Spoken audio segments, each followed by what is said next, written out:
Lawson, an economist with Headwaters Economics. Headwaters Economics is a nonprofit, nonpartisan research organization, and I lead our research on housing and demographic change. This presentation highlights our recent research on the impacts of pandemic-era housing price increases, starting with the findings, the implications, and some solutions.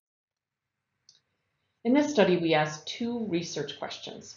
First, what places are being affected by the housing crisis, and who in these places is being affected?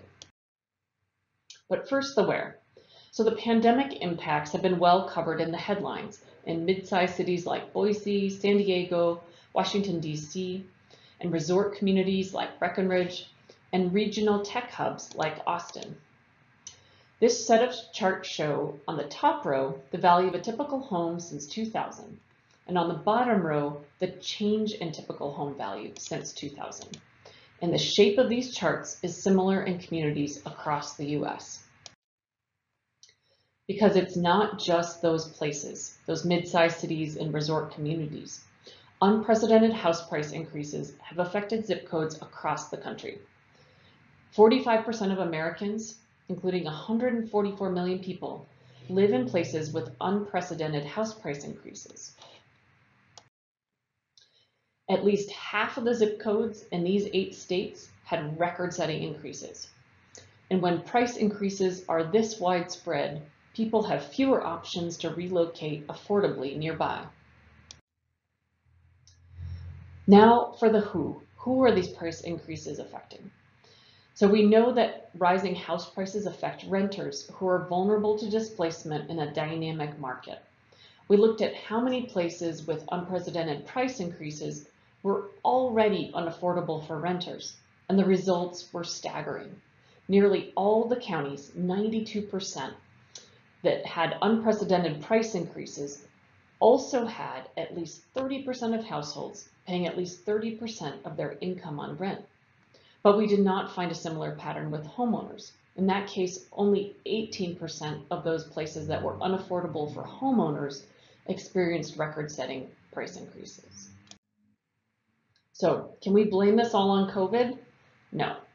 While unaffordable housing has come to a head during the pandemic, COVID-19 is not solely responsible, but it's the long-term culmination of trends in demographics, in climate-related disasters like wildfire and flooding, low housing supply and a shortage of construction workers that started since the Great Recession, land use policies encouraging or requiring single-family homes,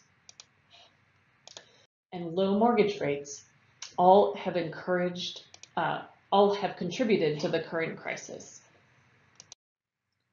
So what are the implications of these price increases on communities?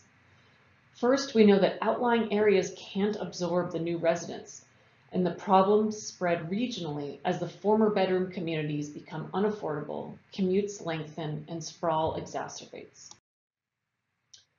We also know that vulnerable residents are made more vulnerable, as those who are least able to afford higher rents or able to afford to move are further marginalized with substandard housing or homelessness. We also know that first-time home buyers will delay purchasing, postponing the accrual of wealth and exacerbating existing wealth inequality for current and future generations. There are some solutions. While there is no silver bullet, there are opportunities to address these challenges. First, right now we have an opportunity to broaden the stakeholder base.